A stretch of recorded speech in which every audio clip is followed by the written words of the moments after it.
The ship called Surveyor moved slowly through the darkness of space. Its engines hummed quietly as it approached a new solar system that no one had explored before. Captain Ellis stood on the bridge, his eyes fixed on the main screen. He was a tall man with gray hair who had spent most of his life traveling between stars. "What do we have, Dr. Bell?" asked Ellis, turning to the head scientist. Dr. Bell didn't look up from her console. Her fingers moved quickly across the glowing surface as data streamed in. 8 planets, Captain. Multiple moons. Asteroid belt. Pretty standard system layout. But she paused, her eyes widening. "Sir, I'm getting some very unusual readings from the 3rd planet." Ellis moved closer. "Unusual how?" "It shows all the markers of a life-supporting world. Water, oxygen atmosphere, moderate temperatures. But these other readings." She shook her head. "I've never seen anything like this before." Lieutenant Ford, the ship's security officer, joined them at the console. "Are we talking about natural dangers or intelligent life?" "Both, possibly," Dr. Bell replied. "The planet has extreme variations in climate, from freezing poles to burning deserts. There are regions with dangerous levels of radiation. Our sensors detect thousands of different predator species, and there's definitely intelligent life, but they seem to be fighting each other." Ellis frowned. "Show me." The main screen filled with images of the blue-green planet. The computer zoomed in to show cities, roads, and structures covering large parts of the surface. Then it showed scenes that made everyone on the bridge fall silent. Massive storms destroying towns, volcanoes erupting near populated areas, and what appeared to be organized conflict between groups of the planet's inhabitants. "How can anything survive there?" whispered Lieutenant Ford. Dr. Bell looked troubled. "I don't know. By all normal standards, this should be classified as a death world. No sensible species would evolve on a planet with such hostile conditions." Ellis studied the screen thoughtfully. "Yet something has not only survived but built an advanced civilization. Send a full report to command. I think we found something important here." 2 days later, the Surveyor received new orders.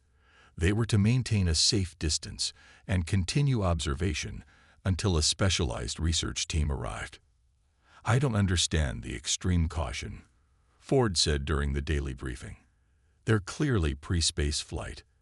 They pose no threat to us." Dr. Bell shook her head. "It's not about them being a threat. It's about what kind of creatures could evolve on such a dangerous world. Think about it.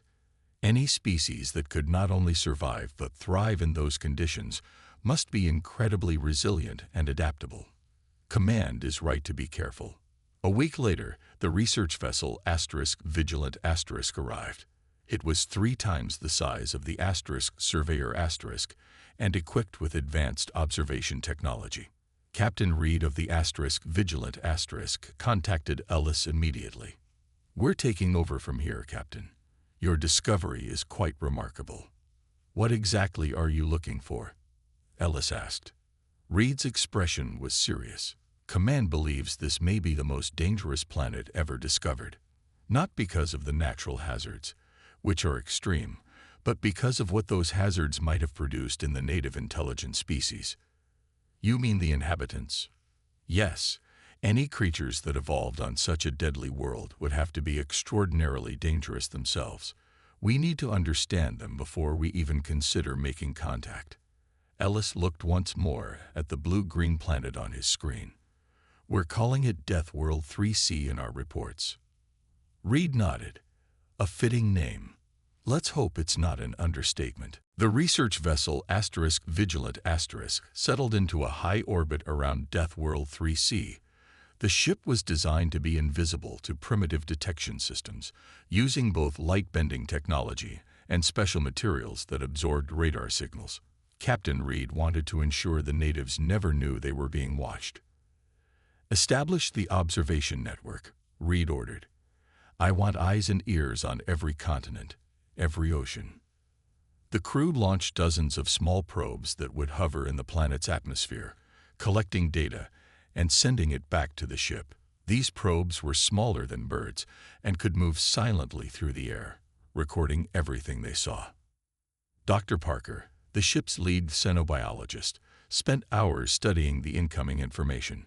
He was a quiet man who had studied life forms on 30 different planets, but nothing had prepared him for what he was seeing now. "These readings can't be right," he said, calling Captain Reed to his lab. "According to our sensors, there are over 8 million different species on this planet. That's 10 times more than any other world we studied." Reed looked at the screens showing images from the planet's surface. "And the intelligent species. What have you learned about them?" "They call themselves humans," said Dr. Parker. "And they're surprising." Over the next few days, the crew of the Vigilant watched in amazement as the picture of life on Death World 3C became clearer. The humans had spread to every corner of their planet, adapting to conditions that should have killed them. "Look at this," said Dr. Parker during the daily briefing. "They've built cities in the middle of burning deserts. They live in areas where the temperature drops to freezing for months at a time. They've even established bases on the ice caps." Lieutenant Hayes, the security officer, pointed to another screen. "And their ability to fight is incredible. They've developed weapons that can destroy entire cities. They've turned the deadliest substances on their planet into tools of war." "But that's not all they use their technology for," added Dr. Miller, the cultural specialist. "They create art, music. They explore simply for the sake of knowledge. They've mapped their own genome. They've sent primitive spacecraft to their moon and probes to other planets in their system." Captain Reed frowned. "All while fighting constantly among themselves and surviving natural disasters that would wipe out most species. That's what makes them so remarkable," said Dr. Parker. "Watch this footage." The main screen showed images of humans rushing into burning buildings to save others, forming chains to rescue people from floods, rebuilding entire towns after storms had destroyed them. "They don't just survive disasters," Dr. Parker explained. "They actively fight against them. They run toward danger instead of away from it. I've never seen anything like it." The crew continued their observation for a month, becoming more fascinated and disturbed by what they saw. Humans hunted the largest predators on their planet for sport. They jumped out of flying vehicles for entertainment. They willingly ate plants and animals that contained toxins just because they enjoyed the taste. "Command needs to see this," Captain Reed said finally. "These humans aren't just survivors. They're something else entirely." That night, as the Vigilant continued its silent orbit, Reed wrote in his personal log, "We came here thinking we had found the most dangerous planet in the galaxy. Now I'm beginning to think the planet isn't the dangerous part. It's what the planet has created. These humans have been shaped by fire, flood, predators, and war. If they ever reach the stars, the galaxy will never be the same." He closed his log and looked at the blue planet turning slowly below them. For the first time in his career, Captain Reed felt a chill of fear when thinking about a pre-space flight species. Lieutenant Mason checked the stealth probe one last time before launch. It was the size of his forearm, shaped like a sleek silver bullet, and packed with the most advanced sensor equipment the Galactic Confederation had developed. "Probe EX-7 ready for deployment, Captain," he reported. Captain Reed nodded from his command chair. "Proceed, Lieutenant. Remember, this is observation only. The probe must not be detected." "Yes, sir. The adaptive camouflage will make it appear as a local bird if anyone spots it." The probe launched silently from the Vigilant and descended toward Death World 3C. Its mission was to collect air samples, record close-range images of human settlements, and potentially gather human-made objects for analysis. Mason guided the probe expertly through the atmosphere, avoiding radar detection and air traffic. Everything was going perfectly until they hit unexpected turbulence. "Storm front developing below," warned the sensor operator. "Wind speeds exceeding safety parameters." "Pull it up," ordered Reed. Mason tried to adjust the probe's course, but a lightning strike hit it directly. The control panel flashed red as alarms sounded across the bridge. "We've lost guidance systems," Mason reported, his voice tight. "The probe is going down." They watched helplessly as the probe disappeared from their tracking systems.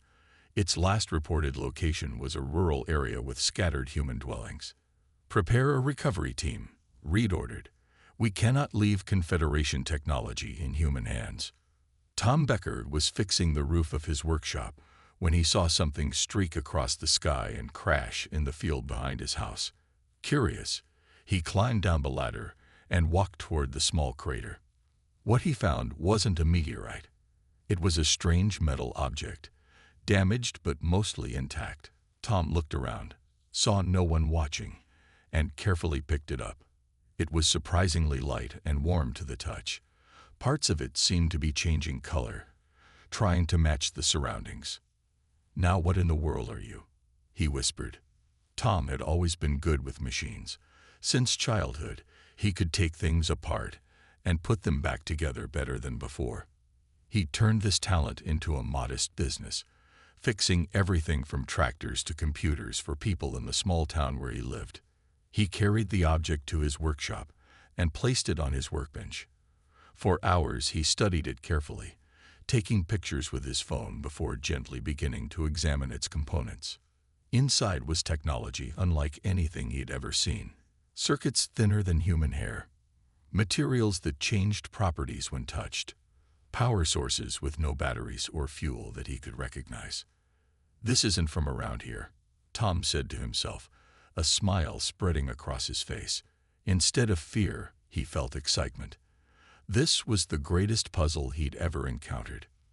By dawn, he had disassembled much of the device and laid out its parts in careful order.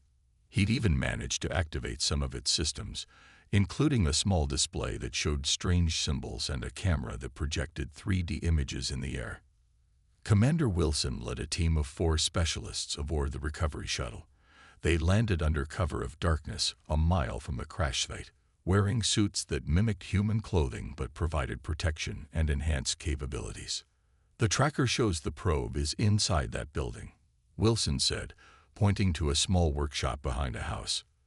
"Life signs?" asked Specialist Rivera. "One human, inside with the probe."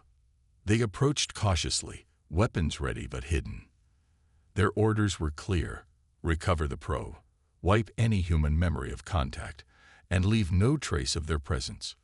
Wilson used a device to unlock the workshop door. They slipped inside, expecting to find a frightened or sleeping human. Instead, they froze in shock. A man sat at a workbench, wide awake, surrounded by the disassembled parts of their probe. But that wasn't what stunned them. The man had not only taken apart their technology, he had modified it, improved it.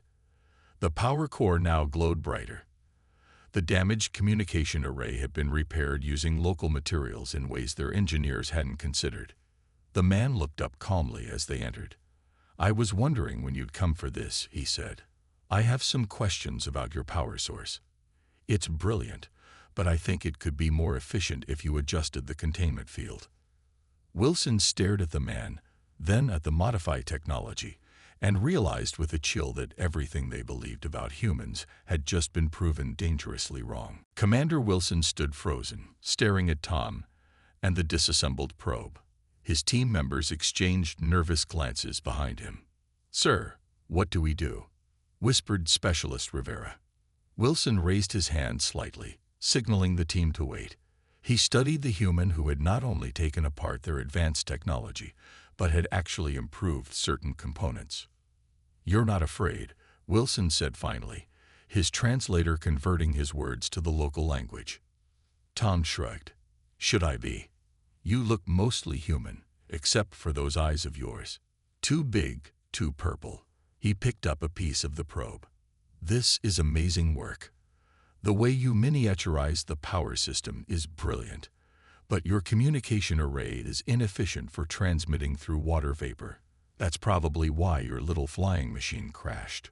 Wilson took a careful step forward. "You understand how it works." "Most of it. Some parts are still a mystery, but I've been figuring it out." Tom smiled. You're not from around here, are you? Wilson made a decision.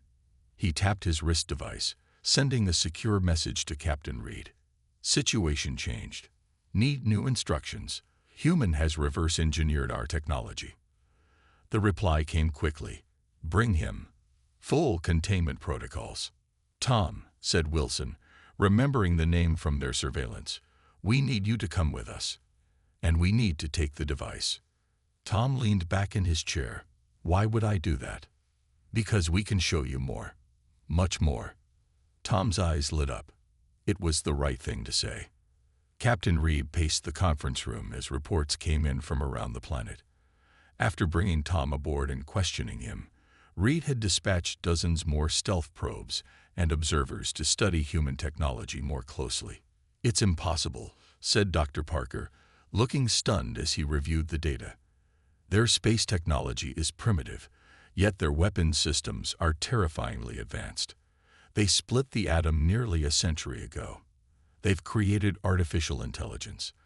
They've mapped their own genome and are starting to modify it. Lieutenant Hayes added, their military capabilities are beyond anything we expected. They've developed killing methods that would never occur to most species. They use biological, chemical, and nuclear weapons against each other, yet they survive. And they adapt, said Dr. Miller. That's the most frightening part.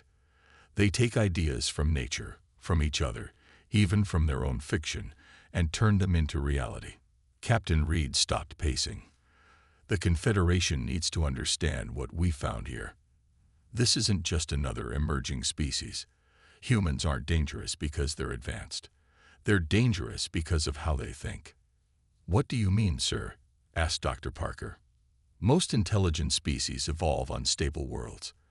They develop cooperation, then technology, then reach for the stars. But humans evolved in constant danger. They expect things to go wrong. They prepare for disasters. They imagine threats that don't even exist yet and develop defenses against them. Reed turned to the viewport, looking down at the blue planet below. They don't just survive their deadly world. They challenge it. They see a mountain and climb it just because it's there. They dive into the deepest oceans. They live in the harshest deserts, and when their planet tries to kill them with storms or diseases, they don't just endure, they fight back and win. Dr. Miller nodded slowly. And now one of them knows we exist. Yes, said Reed. Tom Becker isn't just any human. He represents what makes their species so remarkable. Give him a piece of technology he's never seen before, and within hours, he's not just understanding it. He's improving it. Lieutenant Hayes frowned. Should we consider him a threat? No, Reed replied. We should consider him a warning. If one human on a rural farm can do this, imagine what their best scientists could accomplish if they put their minds to it. He turned to face his officers. We need to revise our entire assessment. Earth isn't the most dangerous planet we found. It's the cradle of the most dangerous species. Dangerous not because they're evil, but because nothing in their evolutionary history taught them that there are things they cannot do. Admiral Grant stood tall and imposing on the bridge of his warship, the Enforcer Asterisk. His face was hard as stone as he reviewed Captain Reed's report about Earth and its inhabitants. This is unacceptable, he said, his voice cold. You've exposed a Level 7 civilization to our existence, allowed one of them to examine our technology, and now you're suggesting we establish diplomatic relations. On the view screen, Captain Reed tried to explain. Admiral, you don't understand what we're dealing with here. Humans aren't like other species. They are dangerous, interrupted Grant. That much is clear from your own reports. A species that thrives on conflict, that turns everything into a weapon, that destroys their own environment, and still survives. They cannot be allowed to reach the stars. Reed shook his head. Sir, with respect, containment isn't the answer. The human we brought aboard, Tom, has already helped us improve our sensor array. Their way of thinking is different from ours. They could be valuable allies, or the greatest threat the Confederation has ever faced," Grant replied. He turned to his second-in-command. "Set course for Earth. I will handle this situation personally." Reed's face paled. "Admiral, what are you planning?" "What the Confederation Council is too weak to do. Sometimes a surgical strike is necessary to prevent a greater disease from spreading." The communication ended abruptly. Captain Reed stood in shocked silence for a moment, then turned to his bridge crew. "Contact the Confederation Council immediately. Tell them Admiral Grant has gone rogue." 3 days later, the Enforcer arrived in Earth orbit. Admiral Grant ignored the hails from Captain Reed's ship and the emergency orders from the Council. "They're too afraid to do what must be done," he told his crew. "But history will remember us as the ones who protected the galaxy." Grant ordered a demonstration strike. The target was a small space station where humans were conducting experiments in zero gravity. The Enforcer's weapons would destroy it completely, showing the humans that they faced a power beyond their comprehension. "Fire when ready," Grant commanded. The beam struck the space station, vaporizing it instantly. Grant watched with satisfaction. "Now we broadcast our message to their world leaders. They will understand that resistance is futile." But the human response was nothing like what Grant expected. Within hours, every major nation on Earth had detected the attack. Instead of panic or surrender, the humans united with startling speed. Military forces went on high alert. Space agencies shared information freely. Scientists and engineers worked around the clock to analyze the energy signature from the weapon that destroyed their station. Most surprising of all, they responded directly. Using technology reverse-engineered from the parts Tom had studied, they broadcast a message to the alien ships. The face of a stern human woman appeared on the Enforcer's screen. "This is General Martinez of the United Earth Defense Council. Your unprovoked attack on our space station has been identified as an act of war. We demand immediate communication and explanation, or we will be forced to respond with appropriate measures." Grant laughed. What could they possibly do against our shields and weapons? His answer came minutes later when Earth launched hundreds of missiles toward his ship. The Enforcer's defenses easily stopped them, but what happened next shocked everyone. The missiles weren't meant to hit the ship. They detonated in space, creating an electromagnetic pulse wave modified with technology similar to the crashed probe. The pulse washed over the Enforcer temporarily disrupting its systems. "How did they do that?" shouted Grant as emergency lights flashed. "That's Confederation technology." Captain Reed's voice came through a patchy communication channel. "I tried to warn you, Admiral. Humans don't think like us. They don't see the impossible. They only see problems to solve. And now you've given them the one thing they excel at above all else." "What's that?" demanded Grant. "An enemy to fight," Reed answered grimly. "You've just started a war with the most dangerous species in the galaxy." Captain Reed's shuttle approached Earth with a white flag symbol displayed prominently on its hull. After Admiral Grant's attack and the surprisingly effective human counterattack, the situation had become extremely dangerous. The Confederation Council had finally stepped in, ordering Grant to stand down and authorizing Reed to attempt peaceful contact. "Are you sure about this, Captain?" asked Commander Wilson, who sat beside him. Reed nodded. "We have no choice. If we don't stop this now, it will escalate beyond control." The shuttle landed at a designated site in a large open field. Military vehicles surrounded the area, and soldiers with weapons stood ready. Reed noticed how quickly the humans had organized this response, less than 2 days after their first confirmed contact with alien life. Reed, Wilson, and Tom Becker, who had volunteered to serve as a go-between, stepped out of the shuttle with their hands empty and visible. General Martinez approached them, flanked by armed guards. She was shorter than Reed had expected, but her eyes were sharp and missed nothing. "I am authorized to speak on behalf of Earth's nations," she said. "Your attack on our space station killed 12 people. Why should we trust anything you say?" Reed looked her directly in the eyes. The attack was not authorized by our government. The officer responsible has been removed from command. I'm here to prevent further bloodshed. Martin studied him for a long moment. Tom tells us your people have been watching us for months. That you consider us dangerous. Yes, Reed admitted. We do. Then why come down here? Why expose yourself? Because I believe understanding is better than fear. Martin seemed to consider this, then nodded once. Follow me. They were escorted to a large building where representatives from many Earth nations waited. The room fell silent as the aliens entered. An older man stood. I am Secretary General Williams of the United Nations. Before we discuss anything, we want you to understand who you're dealing with. We've prepared a presentation. The lights dimmed, and images appeared on a large screen. They showed Earth's history, ice ages that nearly wiped out humanity, plagues that killed millions, world wars that devastated continents. This is who we are, explained Williams. We have faced extinction many times.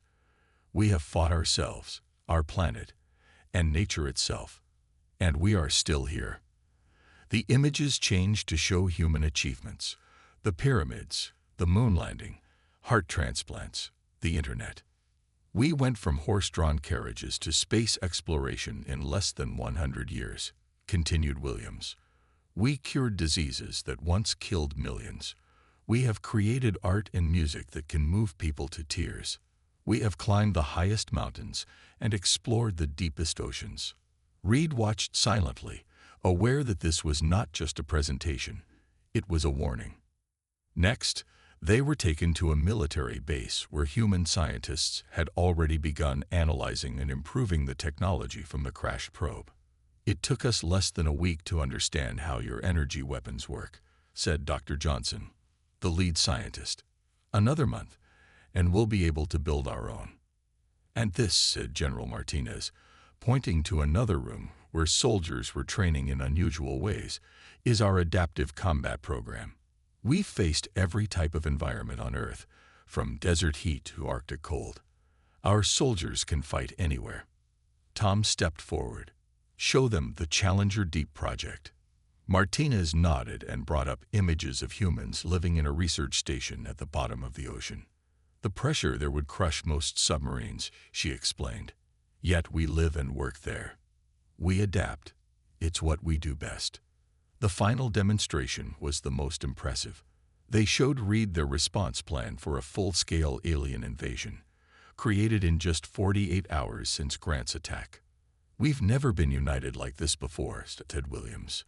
Your admiral did something no human could ever do. He gave us a common enemy. Reed looked at the humans surrounding him, determined, innovative, and frighteningly prepared to defend their world. He understood then that the Confederation had made a terrible miscalculation. Earth wasn't dangerous because of its environment. It was dangerous because it had created humans, perhaps the most adaptable, resilient, and unpredictable species in the galaxy. The Great Hall of the Galactic Confederation Council fell silent as Captain Reed finished his report. Hundreds of representatives from different worlds sat in rising circles around the central platform, where Reed stood beside Tom Becker, the first human to visit the Confederation capital. And so, Reed concluded, I believe that classifying Earth as merely a death world is not only incorrect but dangerously misguided. Humans are not simply survivors of a harsh environment. They are something entirely new to our understanding. The head counselor, an old being with silver skin, leaned forward. You are suggesting we establish formal relations with a species that, by your own admission, turns everything into a weapon and has fought itself constantly throughout its history. Yes, said Reed firmly, because that's only part of who they are. Tom stepped forward. Reed had coached him on protocol, but the human moved with a natural confidence that surprised the council. Members of the Confederation, Tom began. I'm just a mechanic from a small town. I fix broken things. That's what humans do best. We fix things, we build things, and yes, sometimes we break things. But there's something you need to understand about us. He activated a small device Reed had given him. Images appeared in the air above them.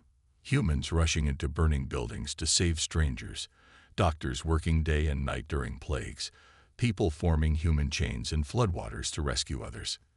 We fight because our world taught us that we must. But we also save, heal, create, and explore.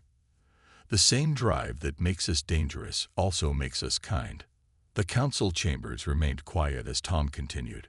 Look at your own history. Most of your species evolved on stable worlds with few natural disasters, limited climate variation, and predictable patterns. You developed technology and safety. We developed it while fighting to survive. The head counselor frowned. That is precisely what concerns us. You are unpredictable. Yes, Tom agreed, but that's also our greatest strength. When the unexpected happens, and it always does, humans don't freeze. We adapt. We find solutions no one else would think of because we expect things to go wrong. Reed spoke again. Admiral Grant has been removed from command for his unauthorized attack. But his action revealed something important. The humans' response was not to surrender or panic, but to unite and innovate. Within days, they had developed countermeasures using technology they had barely seen before. One of the council members, a scientist by her markings, asked, "What do you propose, Captain Reed?"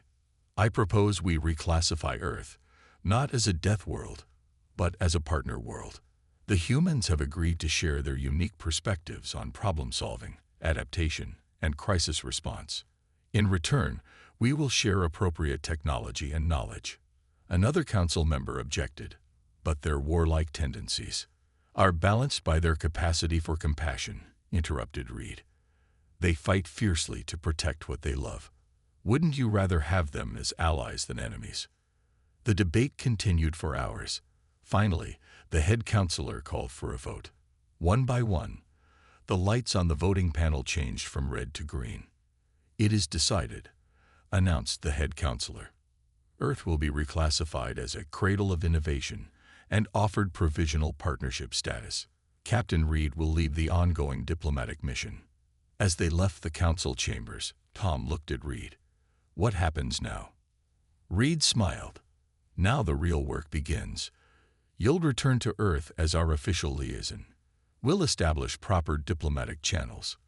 There's much your people can learn from us, and perhaps even more we can learn from you." Tom looked out a viewport at the stars. "You know, on Earth, we always wondered if we were alone in the universe. We made movies about alien invasions, dreamed of space travel. Now it's all real. Does that frighten you?" asked Reed. Tom laughed. "Of course it does, but that's never stopped humans before. Being afraid is part of being alive. It's what you do despite the fear that matters." Reed nodded, understanding at last what made humans truly unique in the galaxy. They didn't just survive fear. They embraced it, used it, and ultimately conquered it. That was the lesson of Earth, the planet that had created not the most dangerous species, but perhaps the most valuable one.